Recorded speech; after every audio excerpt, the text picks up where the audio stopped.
Hi guys, did you know how to make homemade organic fresh tomato sauce? You can make it by scratch step by step. Please watch my video guys and I will show you how to make it.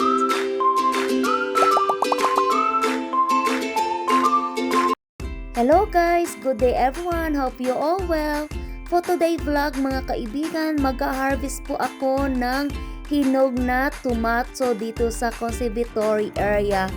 Ito ay gagawin ko pong tomato sauce. Pangdagdag po ito sa aking tomato na harvest ko doon sa aming allotment dahil ay sobrang hinog na din po sila at saka konti na lang din na ang natira. So mag-harvest po tayo dito ng mga hinog na tomato. Luckily lang mayroon po tayong makukuwang tomato dito na hinog. So, mayroon pong red cherry tomato at saka yellow cherry tomato and also black din po.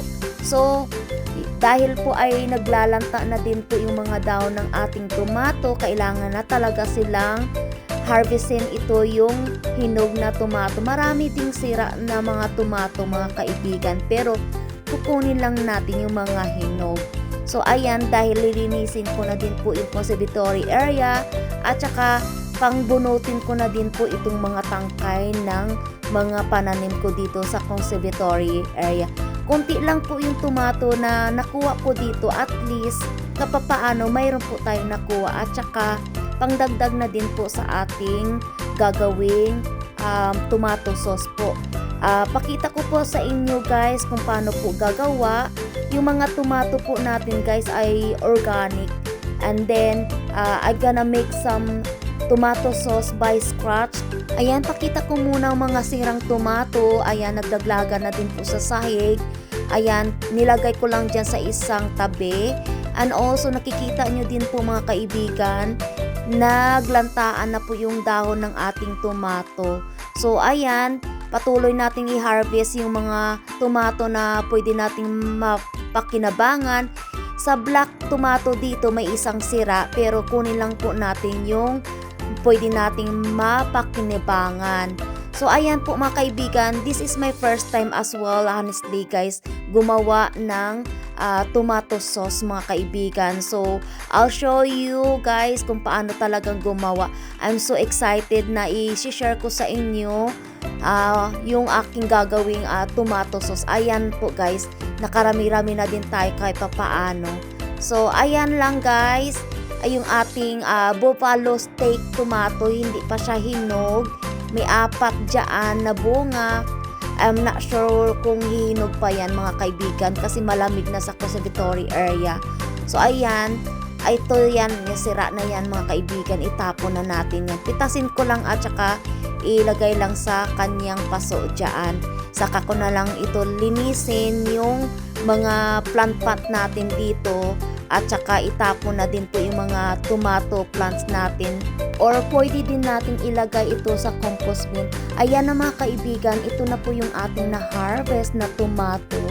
At least naka-isang bowl din po tayo kapapaano mga kaibigan. Ayos na yan pangdagdag sa ating tomato sauce na gagawin. So ayan po mga kaibigan, yung sa itaas po, ayan po yung mga tomato galing farm allotment po. Hinog na talaga siya. First muna mga kaibigan, I gonna wash them properly with the cold water, and then kunin lang natin yung mga tangkay niyaan mga kaibigan kasi nakadikit pa yung kanyang tangkay. So i-fast forward ko na lang po ito mga kaibigan, ang paghuhugas ng ating tomatoes. Baka abutin tayo ng 50-50 dito. So guys, abangan nyo po guys, panoorin nyo po from start until end. Diyan lang muna kayong mga kaibigan. Subaybayan nyo lang po yung panood ng aking video. Sana mga kaibigan, makatulong po ito pangdagdag sa mga kaalaman ng bawat kaibigan natin dito nanonood po ng aking video kung paano po gumawa ng homemade tomato sauce. At maraming salamat din po sa inyong lahat sa mga nagtsatsagang nanonood po ng aking video from start until end. Okay, we already done to wash our tomato. I'm gonna transfer it to the saucepan na po mga kaibigan. Ayan. Before that mga kaibigan, yung excess water, i-drain lang muna natin. And then, dalhin natin yung ating saucepan na may tomato sa ating gas cooker. Switch them on and is ready to be cooked. Mag-boil lang po ako ng kettle. We done the kettle, guys. Anihan lang natin to. Yung ating tomato. Lagyan natin. Hindi masyadong pakuluin lang, yung parang ano lang siya. Ayan, pakuluin lang natin ng konti hanggang lumambot na po. Pwede na po siyang ipipil yung ating tomato. Ayan. Gagawin po natin itong tomato sauce mga kaibigan. So, takpan lang po natin. Takpan lang natin at pakuluin ng 2 minutes lang o 3 minutes. Ayan guys, may sweet bell pepper po ako dito. I'm gonna do is, lulutuin ko po siya sa grill para mayroon po siyang smoky flavor. Is only optional. Mga kaibigan ko, ano po yung gusto nyong gawin sa inyong tomato sauce. So guys, i-grilled na po natin yung 2 sweet chili peppers. And then, I got garlic and onion there as well. Habang nakasalang po yung ating sweet chili pepper, I got 1 red onion here. Is only optional. You can use red or white. So, balatan lang muna natin yung onions and put aside po natin yung ating binalatan and then cut the onions. So, ganyan lang po ang pag-cut ng onions, guys, para mabilis lang po siyang i-blender later.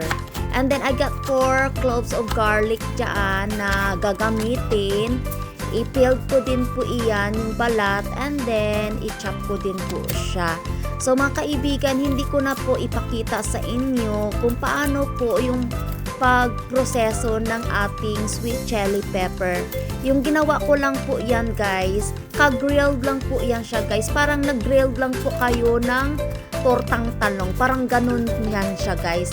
Then, after niyan, pag nag-okay na po yung ating sweet chili pepper, ganyan po siya, may itim-itim, tanggalin nyo po yung balat na yan, guys. And then, i-seeded nyo po. Tanggalin nyo din po yung kanyang seeds and then chop nyo po siya finely.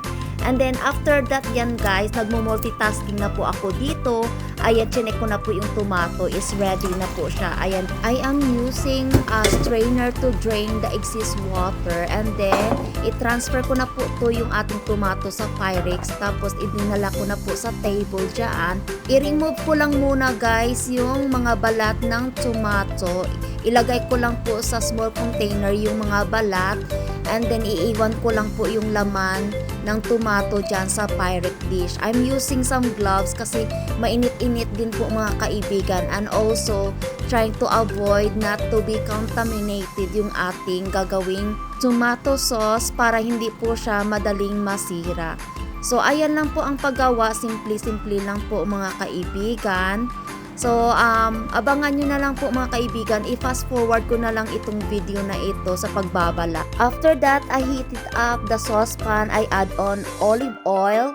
And then, of course, I gonna fry the onion first and then garlic. After you frying the onions and garlic, you can add on your sweet chili pepper. I-mix mo lang po iyan siya until all combined. Once you happy mga kaibigan, pwede mo na siya i-add on yung peeled tomato na ginawa natin early on. Ganyan lang po kadali, maproseso po siya, pero it's worth it naman po yung kalabasan. Dahil po ay masarap po itong yung ating homemade organic tomato sauce mga kaibigan. Leave it to simmer lang po siya, ganyan lang po mga kaibigan. I-mix well lang po natin siya. Make sure po guys, you need to be cooked in low heat po guys, and you need to watch them properly kasi para hindi po siya masunog sa ibaba po ng ating saucepan. Ayan po guys, at chinek ko na din po agad guys, at saka minix ko na din siya. Make sure the texture ng inyong sauce, ganyan po siya kalapot, hindi na siya watery. And then, you can add on some dried oregano. Ayan lang po yung available ko mga kaibigan. It's nice as well pag fresh basil po yung gagamitin nyo po. Oregano yung ginamit ko din. Naglagay din po ako ng black pepper and pinch of salt. Ayan po mga kaibigan. So, halo-haluin lang muna natin ulit iyan guys para makombine po yung ating mga nilagay dyan na oregano and salt and also pepper. Halo-haluin lang guys. And then, sa isang saucepan dyan, mayroon akong hot water dyan. Sterilize ko po yung takip ng jam jar. DIY ko lang po iyan habang naghihintay po tayo ng ating tomato sauce. And then, wala po akong sugar. Gagamit po ako ng honey. It's only optional guys because I'm run out sugar. I only put a drop of honey. It depends kung gaano po katamis yung gusto nyo po sa inyong tomato sauce mga kaibigan. Sa akin po, okay na po siya pero nagdagdag po ako ng a little bit small amount of honey dyan mga kaibigan. Halo-haluin lang po guys until mag-combine. Pag hindi na siya marami yung tubig, ganyan po na yung texture ng inyong tomato sauce. Tikman lang natin. Ayan, parang hindi pa siya matamis konti. Nagdagdag po ako ng honey dyan mga kaibigan. At saka hinalo ko na naman ulit mga kaibigan. Then after dyan mga kaibigan, habang naghihintay po tayo ng ating tomato sauce, ako naman po guys ay nag-drainage na din po ng ating takip ng ating gagamitin sa ating jar, sa ating pasta jar. So, recycle ko lang po iyan. Ang gamit ko dyan ay jam jar po iyan guys. So, yung takip na sterilize na po in hot water for maybe for 45 minutes na. Panigurado lang talaga. And then, I got some tray there. And then with kitchen towel, ayan, dinry ko muna dyan yung ating takip to cool it down mga kaibigan. And then, habang naghihintay tayo, yung jam jar mga kaibigan, nasa oven din mga kaibigan. I put in oven for 180 degree po na sterilize natin yung ating jam jar na gagamitin for later. Ayan, habang naghihintay po tayo ng ating jam jar na gagamitin, ayan po, nag-blender na din po ako ng ating tomato sauce dyan. Ayan lang po kalaki yung aking blender mga kaibigan kasi nasira po yung isa kong blender. So, ayan lang po, chopper po iyan ng ating mga ingredient. But, basta makagawa lang tayo ng sauce, okay lang po. Basta is do the work, no? Makaproseso lang po tayo ng tomato sauce. Ayan po. Na-blend naman siya mga kaibigan. Wala na siyang buto-buto. Ayan. Talagang pureed na talaga yung ating tomato sauce. Ayan na po guys. 4 po na jam jar ang na-sterilize ko sa oven for 180 for dapat daw 10 minutes. Pero sa akin longer pa, mga 30 minutes yata yung aking nagawa or 1 hour pa. So ayan lang po, nasalin ko na po yung na-blend nating tomato sauce sa isang jar. And then mag-scooping up lang po ako ng more tomato sauce from saucepan to blender. Ayan, i-blend ko naman po ito. 3 proseso po to yung ginawa ko guys sa pagbi-blend kasi maliit lang po yung ating food processor. So ayan po mga kaibigan, mag-blend tayo ulit mga kaibigan. 3 times po ako nag-blender dyan mga kaibigan sa ating tomato sauce na ginawa para mai-transfer natin sa ating DIY tomato jar po mga kaibigan. Yung ating tomato jar na ginamit dyan, DIY ko lang po iyan. Galing po yan sa sa jam jar. Recycle lang po ayan. Basta make sure po guys, you sterilize properly yung ating ginagamit na mga jam jar or tomato jar na or canning jar ang tawag dyan. Make sure naka-sterilize siya properly para hindi po madali masira yung ating tomato sauce pag kayo ay nag-preserve po ng homemade tomato sauce. So ayan lang po kadali mga kaibigan. I-fast forward lang po natin ito guys para hindi naman po kayo maiinip. Maraming salamat po sa panood sa aking video for today.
Ayan na po guys, I managed to transfer all the tomato sauce into jar.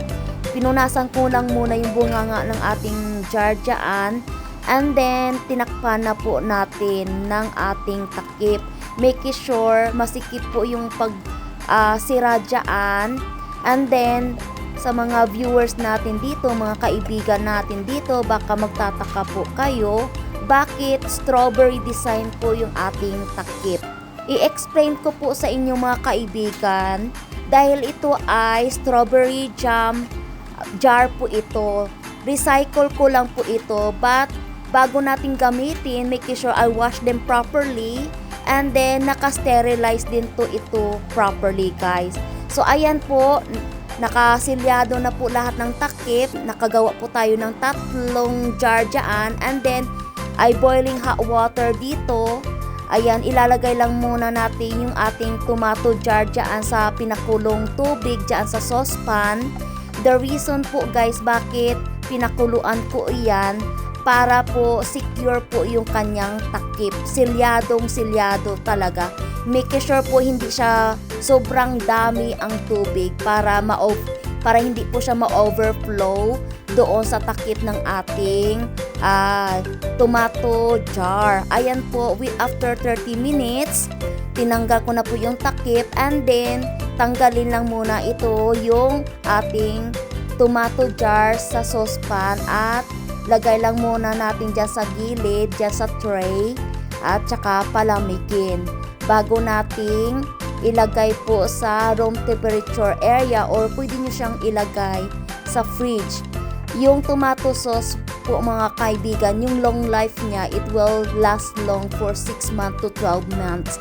Hope you guys nagustuhan nyo po yung aking videos for today, how to make homemade organic fresh tomato from scratch. So kung bago lang po kayo sa aking channel, huwag kalimutan po mag-like, mag-share, mag-subscribe at mag-hit ng notification bell para ma-notify po kayo sa aking bagong upload. Thank you for watching guys. God bless us all.